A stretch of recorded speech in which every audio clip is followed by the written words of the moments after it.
सुप्रभात विद्यार्थियों। आज हम कक्षा 7वीं से पाठ्य पुस्तक बाल महाभारत कथा से पाठ 20 यक्ष प्रश्न पढ़ेंगे। युधिष्ठिर उसी जहरीले तालाब के समीप जा पहुँचे जिसका पानी पीकर उसके चारों भाई मृत से पड़े हुए थे। यह देखकर युधिष्ठिर चौंक पड़े। असहनीय शोक के कारण उनकी आंखों से आंसू बह निकले। असहनीय जिसको सहन न किया जा सके। कुछ देर यूँ विलाप करने के बाद युधिष्ठिर ने जरा ध्यान से भाइयों के शरीरों को देखा और अपने आप से कहने लगे, यह तो कोई मायाजाल सा लगता है, माया का जाल। आसपास जमीन पर किसी शत्रु के पांव के निशान भी तो नजर नहीं आ रहे। हो सकता है कि यह भी दुर्योधन की ही कोई दुराचारी चाल हो, बुरी चाल हो सकता है पानी में जहर मिला हो। सोचते सोचते युधिष्ठिर भी प्यास से प्रेरित होकर तालाब में उतरने लगे।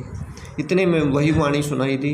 युधिष्ठिर ने ताड़ लेना अनुमान लगा लेना कि कोई यक्ष बोल रहा है। उन्होंने बात मान ली और बोले, आप सवाल कर सकते हैं। यक्ष ने कई प्रश्न किए जिनके उत्तर युधिष्ठिर ने दिए। प्रश्न, मानव का साथ कौन देता है? धैर्य ही मानव का साथी होता है।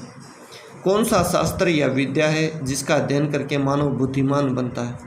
कोई भी शास्त्र ऐसा नहीं है। महान लोगों की संगति होता है, साथ से ही मनुष्य बुद्धिमान बनता है। भूमि से भी भारी वस्तु क्या है? संतान को कोख में धारण करने वाली माता भूमि से भी भारी होती है। कोख होता है गर्भ के अंदर रखने वाली माँ।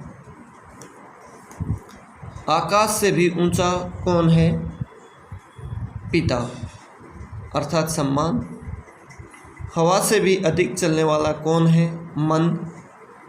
घास से भी छोटी कौन सी वस्तु होती है? चिंता। विदेश जाने वाले का कौन मददगार होता है? विद्या। घर में रहने वाले का कौन साथी होता है? अर्धांगिनी या पत्नी। मरते हुए वृद्ध का मित्र कौन होता है? दान। दान साथ जाता है, बोला भी जाता है कि भाई दान मनुष्य के साथ जाता है। और अच्छाइयाँ, क्योंकि वही मृत्यु के बाद अकेले चलने वाला जीवन के साथ साथ चलता है। बर्तनों में सबसे बड़ा कौन सा है? भूमि ही सबसे बड़ा बर्तन है जिसमें सब कुछ समा सकता है।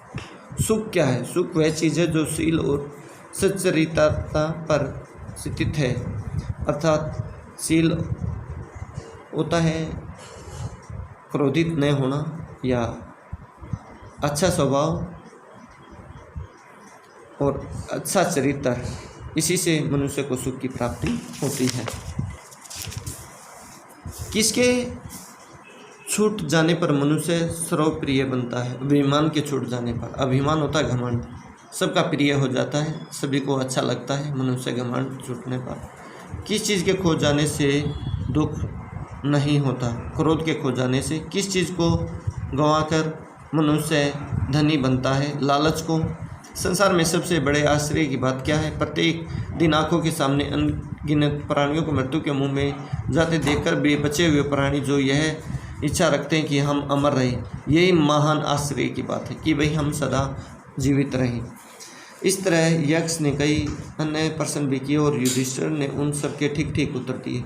अंत में यक्ष बोला, राजन, मैं तुम्हारे मृत भाइयों में से एक को जीवित कर सकता हूँ। तुम जिस किसी को भी चाहो वह जीवित हो जाएगा।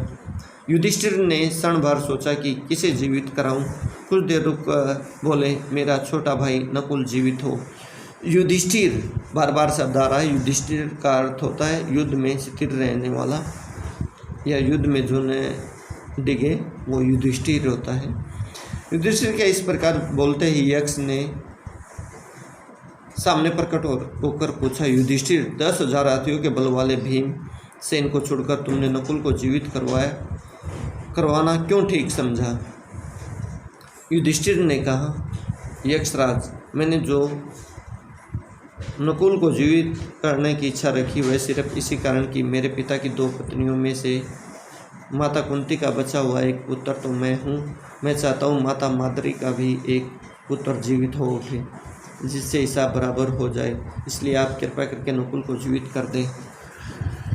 बिल्कुल निस्वार्थ मेरे प्यारे पुत्र, तुम्हारे चारों ही भाई जी उठे। यक्ष ने वर दिया। उन्होंने युधिष्ठिर के सद्गुणों से मुग्ध होकर उन्हें छाती से लगा लिया और आशीर्वाद देते हुए कहा, 12 वर्ष के वनवास का समय पूर्ण होने में अब थोड़े ही दिन शेष रह गए हैं। 12 महीने तक जो तुम्हें अज्ञातवास करना है। 12 साल का वनवास था और 1 वर्ष का पांडवों को अज्ञातवास मिला था। वह भी असफलता से पूरा हो जाएगा। सफलता से पूरा हो जाएगा। तुम्हें और तुम्हारे भाइयों को कोई भी नहीं पहचान सकेगा। तुम अपनी प्रतिज्ञा सफलता के साथ पूरी करोगे। इतना कहकर धर्मदेव अंतर्ध्यान हो गए। वनवास की परेशानियां पांडवों ने धैर्य के साथ झेल ली। अर्जुन इंद्रदेव से दिव्यास्त्र प्राप्त करके वापस आ गया। भीमसेन ने भी सुगंधित फूलों वाले सरोवर के पास हनुमान से मुलाकात कर ली थी और उनका आलिंगन प्राप्त कर 10 गुना ज़्यादा शक्तिशाली हो गया था। आलिंगन 7 के लिए भी आता है। मायावी सरोवर के पास युधिष्ठिर ने स्वयं धर्मदेव के दर्शन किए और उनसे गले मिलने का सौभाग्य प्राप्त कर लिया था। वनवास की अवधि पूरी होने पर युधिष्ठिर ने ब्राह्मणों की अनुमति लेकर उन्हें और अपने परिवार के अन्य लोगों से कहा कि वे नगर को लौट जाएं। युधिष्ठिर की बात मानकर सब लोग नगर लौट आए और यह समाचार उड़ गया कि पांडव हम लोगों को आधी रात में सोया हुआ छोड़कर न जाने कहाँ चले गए। यह सुनकर लोगों को बड़ा दुख हुआ। इधर पांडव वन में एक एकांत स्थान में बैठकर आगे की कार्यक्रम पर विचार विमर्श करने लगे। युधिष्ठिर ने अर्जुन से पूछा, अर्जुन बताओ कि यह 13वां वर्ष किस देश में और किस तरह बिताया जाए।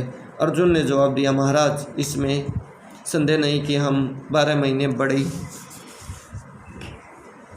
सुगमता के साथ इस प्रकार बिता सकेंगे कि जिसमें किसी को भी हमारा असली परिचय प्राप्त न हो सके। अच्छा यही होगा कि हम सब एक साथ ही रहें। पूर्वों के देश के आसपास पांचाल, मत्स्य, वैदेही, बालिक, दसारण, सुरसेन, मगध आदि कितने ही देश हैं। इसमें से आप जिसे पसंद करें वहीं जाकर रह जाएंगे।